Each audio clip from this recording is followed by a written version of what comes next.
semuanya. Kita sudah tiba di pucuk ruang air besar dengan fenomena alam air terjun yang sangat luar biasa. Sungai airnya warna biru kan? Pokoknya perjalanan hari ini capek tak? Jauh kok? Ke dalamnya mesti gimana? Jauh dalam. Masuk pedalaman. Masuk pedalaman. Aduh. Oke, aku tahu.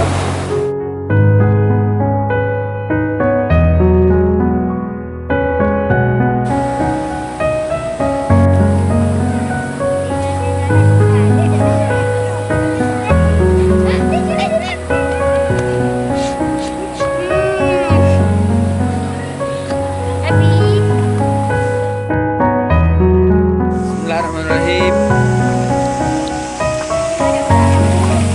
Jaga pegang angkat.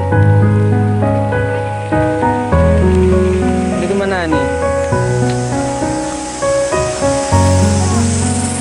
Apa di sini ya?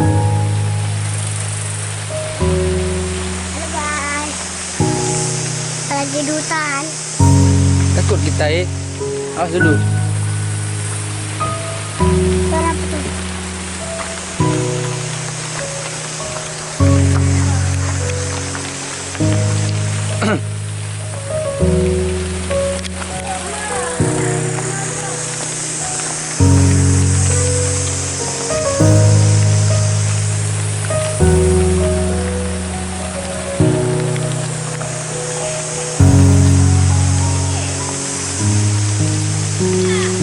Nak i empat lega i di. Nak i no.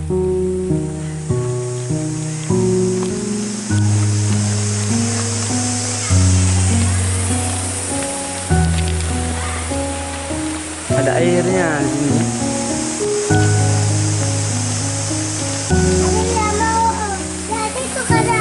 Hah? Terus mana ya?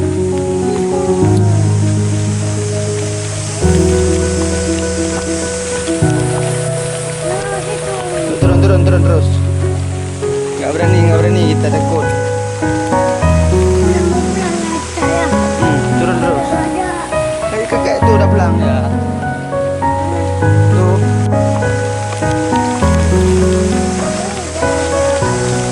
Jangan lama-lama di sini takut kita.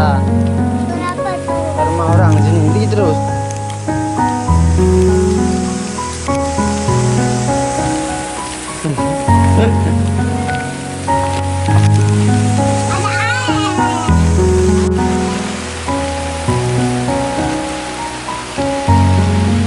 Ya udah. Anda betul juga no. Berat antren keluar. Ini yang kajian ada mi. Hah?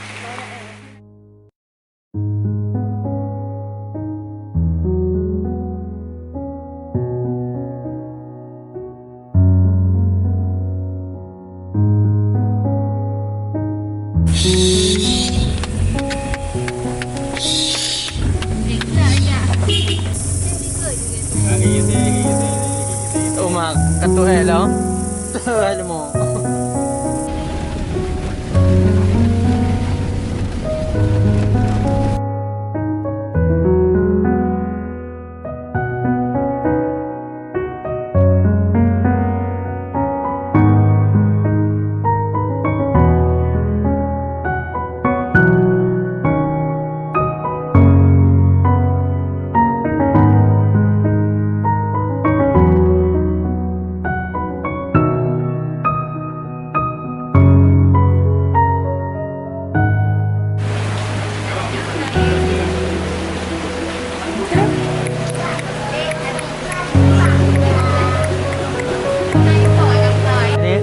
Dek